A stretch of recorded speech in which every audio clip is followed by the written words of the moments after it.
예, 정책 질의하겠습니다. 우리가 논쟁을 하면 한이 없는 거지만 금투세 문제는 이견이 있다는 말씀을 제가 좀 드리고 경제 이슈에 대해서 좀 말씀 좀 드리겠습니다. 후보자가 처음 후보로 나와서 언론에서 발언하는 것 중에서 인상 깊었던 표현은 제2의 IMF였습니다. 그래서 제2의 IMF라고 하는 아까 잠깐도 설명하시긴 하셨는데 그 상황인식 판단 근거는 뭐냐 한번 설명 좀 해주시죠. 제1 97년의 IMF는 어찌 보면은 저희 경제 전체는 비교적 활력이 상승이고 역동인 상황에서 금융위기라는 상황 속에서 생긴 일시적이고 집중적인 충격이었습니다. 근데 사실 지금 오늘 현재의 상황은 아시다시피 성장률이 지금 역성장 또는 마이너스 제로 단계를 향해서 가고 있고 우리 산업의 구조적인 이 어려움이 지금 곳곳에서 고통이 발산되고 있고 무엇보다도 우리는 결국은 궁극적으로는 이 국제적인 자유로운 환경하에서 무역으로 상당 정도 풀어가는 나라인데 국제 질서가 전면적으로 지금 변하고 있는 상황이고 우리를 둘러싸고 있는 나라들이 미국, 일본, 중국, 심지어 북한조차도 과거보다 훨씬 더 빡빡한 환경을 저희들이 조성하고 있어서 과연 이 시기에 우리가 활로를 찾을 수 있나? 이게 거의 존망의 문제가 아닌가? 그리고 우리에게 남아있는 골든타임이 6개월에서 1년을 과연 갈 것인가? 라는 것을 솔직히 입 밖으로 내기 어려운 상황이 아닌가? 근데 내야 한다. 그것을 중요하고 그 윤석열 정권이 답답하고 안타까웠던 이유는 그 시기에 헤매서 문제이기 때문에 지금 내란을 극복하고 국가를 국정을 맡게 된 이재명 정부는 솔직하게 마치 IMF 때 상황을 드러내고 금모으기를 하고 했던 때처럼 위기입니다. 열어보니 정말 엉망입니다. 그리고 너무 어렵습니다 하는 것을 국민들께 솔직히 말씀드리고 풀어가지 않으면 안 되는 상황이 아닌가라는 사실은 굉장한 위기감이 생겨서 저도 그 지점에서 말씀을 드린 겁니다. 예, 실제 지금 상황이 힘들다는 걸 국민과 함께 공개를 해야 된다. 그리고 그 속에서 경제 주체들이 큰 차원에서 협력을 해야 된다. 네, 그런 이제 상황인식 공유가 필요한가 이런 생각이 들었습니다. 그래서 작년에 정기국회나 예산특위하는 과정에서 계속 논쟁했던 주제입니다. 그래서 잠깐 저희가 인식하고 있는 상황을 좀 전달 한번 하고 싶습니다. 작년에 계속 지적했던 게 당시 대통령이나 총리나 경제부총리가 달나라 사람들 같다. 현장에서의 국민들의 민생의 처절함을 못 느낀다. 그래서 그런 비판이 있었습니다. 실제 추경호 부총리 이게 추경할 생각이 없다. 상자하고 이야기하다 실제 상저 끝나버렸습니다. 그 다음 페이지 보시면 이제 대통령도 작년에 확실히 더 잘 될 것이다. 또는 이제 총리도 우리 경제가 정상화됐다. 계속 이렇게 주장을 했습니다. 다음 페이지 보시고 경제 심지어 이게 대통령 정책실장도 그런 얘기했습니다. 핵심적으로 의사결정하는 사람들이 이런 인식을 갖고 있어서 상황을 제대로 파악 못하고 있다. 그러니까 정책도 엉터리 아니냐 이런 비판이었고 다음 페이지 보시겠습니다. 대한민국에서 계속 역대 정부들의 감세 정책, 그 증세 정책을 보면 이명박 정부 감세 정책, 박근혜 정부 증세 정책 잘했다고 좀 보는데 문제는 좀 크게 하지는 못했습니다. 그런데 윤석열 정부 3년 동안에 이 예상되는 그 감세 규모가 80조 가까이 됐었습니다. 다음 페이지 보시면 그로 인해서 2023년에 세수 결손 56.4조, 작년에 30.8조, 즉 그 전에 395조, 396조에서 약 60조가 떨어진 작년에 세수가 336조였습니다. 경상 성장률이 4% 5%씩 되고 있는데 왜 절대적으로 수치가 떨어졌느냐 이해가 되지 않는 상태. 이건 감세 외에는 생각이 여기 대안이 없고 실제 이 원인 설명이 안 된다. 이 점 때문에 저는 기재부 분할을 이야기했고 기재부 관료들 국장급 이하들 정말 처절하게 국민들이 석고되지 않는다 그런 지적을 했습니다. 다음 페이지 보시면 통상적으로 레이거노믹스 이야기하면서 감세를 할 경우에 경제가 활성화된다고 이야기를 합니다.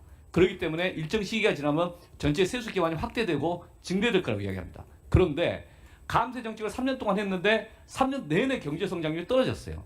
2023년도에 1.4%, 작년에 2.0%, 올해 본래 2.2가 되느냐 1. 얼마가 되냐 했다가 지금 1.0 이하로 떨어지는, 심지어는 올해 1분기에 마이너스 성장을 했어요.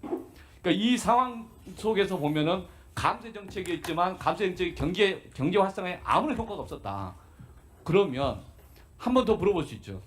그러면 윤석열 정부에서는 그동안에 우리나라의 잠재적 성장률을 높이기 위한 구조개혁을 했느냐. 그 다음 페이지 한번 보시면 잠재 성장률이 계속 떨어지는 건 어쩔 수 없는 추이인데 실제 어떤 정부든 잠재 성장을 키우기 위해 노력을 해야 됩니다. 이 인식을 분명히 하고 국정과제로 해야 됩니다. 근데 하고 있었냐? 이게 이제 반면교사로서 이재명 정부는 제대로 할 거냐? 이걸 우리가 같이 국민들 앞에서 검토를 해야 되는 거죠. 그 다음 페이지 보시면 그 전 페이지, 그 앞 페이지에 예 여기 아니요 저 잠재 성장률 이때 이 당시에 제일 논쟁이 됐던 게 R&D 예산 깎는 거 아니었습니까? 구조 계획을 하고 또는 기술에 기반한 선도 산업을 만들어내고 성장을 해나가야 되는데 그 성장을 위한 뭔가 노력을 하지는 못하고 오히려 R&D 예산을 이상하게 깎아버려 가지고 과학기술자들로부터 좌절감 느끼게 하고 그리고 많은 경제 활동을 하는 그 경제 주체들 입장에서 보면 희망이 없다 이런 이야기라고. 그래서 지난 3년 동안이 실제 선진국으로 해서 진입해서 좀 안착을 해야 될 그런 시기인데 놓쳤다. 정말 중요한 시기를 놓쳤다. 그러면 이재명 정부가 지금 시작하는 시기에서 우리가 재정 기반도 좀 약화된 상태, 세수 기반도 약화된 상태고, 그리고 경제 성장률도 전체적으로 새롭게 터닝 포인트를 만들어야 되는데 어떻게 터닝 포인트를 만들 것인가? 그 당장 미중 간의 갈등 속에서 여러 가지 어려움도 있고, 그러니까 지금 정말 힘든 시기다. 국민들에게 어려운 상황을 놓고 솔직하게 우리는 이러이러한 방향으로 하나씩 찾아가겠습니다. 그리고 그 방향을 끌고 가는 데 있어서 경제 주체마다 창의와 협력이 필요합니다. 라고 진솔하게 이야기해야 되는 거 아니냐. 그리고 그 중에 기본 가닥들을 표현해야 되는데 잠재 성장률을 좀 뭔가 회복시키기 위해서 어떤 고민이 있습니까? 우선 저는 지금 주신 말씀처럼 위기론을 명확하게 해야 된다는 절박한 문제의식을 가지고 있습니다. IMF보다 어렵다는 것을 명확하게 인식해야 합니다. IMF 때보다도 경제의 바닥이 어렵고 구조가 어렵고 우리가 상대해야 되는 미국, 일본, 중국, 러시아, 북한이 훨씬 까다로운 상태에 처해 있어서 사실은 저는 이재명 대통령께서 마주하는 국민과 함께 마주하는 현재의 상황은 김대중 대통령이 IMF 때 맞이했던 상황보다 10배 이상 어렵다고 솔직히 보고 있습니다. 게다가 윤석열 정권이 세수 기반을 약화놓은 상태여서 여러 번이 깡통이다라는 느낌. 게다가 최근에 부동산 문제가 있습니다만은 등등 우려가 있습니다만은 이 정권이 우리 새 정부가 시작하자마자여서 오세훈 시정이 사실은 질러놓고 무책임인 이런 상황이어서 정말 고민입니다. 말씀처럼 첫 번째 방법은 저는 솔직하게 국민의 집단지성과 위기감을 함께 나누는 것이 시작이라고 봅니다. 시작하는 것이 좋다고 보고요. 여러 가지 방책을 중, 장, 단기 다 취해야 되고요. 재정과 관련해서만 말씀드리면 아까 우리 존경하는 김희정 의원님이 그 예산도 규모도 물어보시고 부채 규모도 물어보시는데 부채 규모도 아까 말씀하신 그게 맞습니다. 48, 49인데 다만 제가 아까 다른 자료를 보다가 혹시 정부 부채율을 말씀하시는 건가 해서 제가 20%대 24% 말씀드렸었는데 그것과 상관없이 사실은 굉장히 큰 어려움이 있죠. 다만 선진국은 거의 70%대이기 때문에 어려운 걸 알면서도 그래도 긴축 확장을 넘은 회복 재정, 성장 재정을 할 수 있는 마지막 골든 타임이다라는 생각을 갖고 있다 하는 말씀을 드리겠습니다. 오늘은 시간이 짧기 때문에 제가 추가적으로 다른 걸 좀 할게요.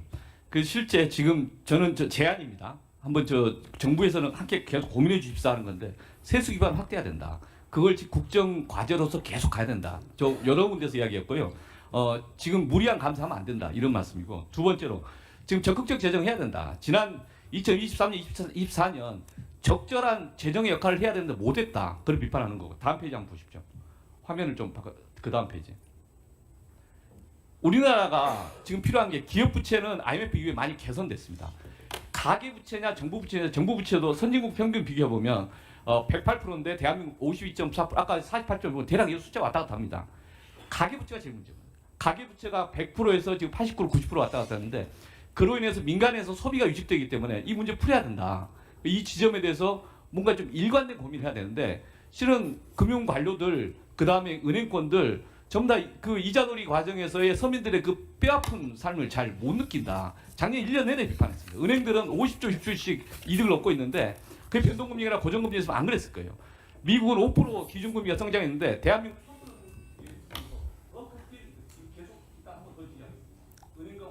한 말씀만 간단히 드리겠습니다. 세수 기반 확대를 하고 더 이상 실용적 효과도 검증되지 않는 것으로 드러난 감세 정책을 더 확대해서는 안 된다는 지적에 동의하고요. 장기적인 성장의 회복과 더불어서 우선 현재의 민생의 어려움을 풀어야 되는데 제일 큰 것이 가계부채 문제고 물가 문제입니다. 이에 대해서 대통령께서도 워낙 강하게 걱정을 하기 때문에 지적을 하고 계신 것이고 가만히 최근 새 정부 들어서고 나서 대통령께서 지적하신 내용들을 쭉 보면 물가, 가계부채, 예대금리 등등 그러한 국민들에게 직접 타격을 주는 부분으로 집중되어 있다는 것을 이해하실 수 있을 겁니다. 네, 우기영 의원님 수고하셨습니다.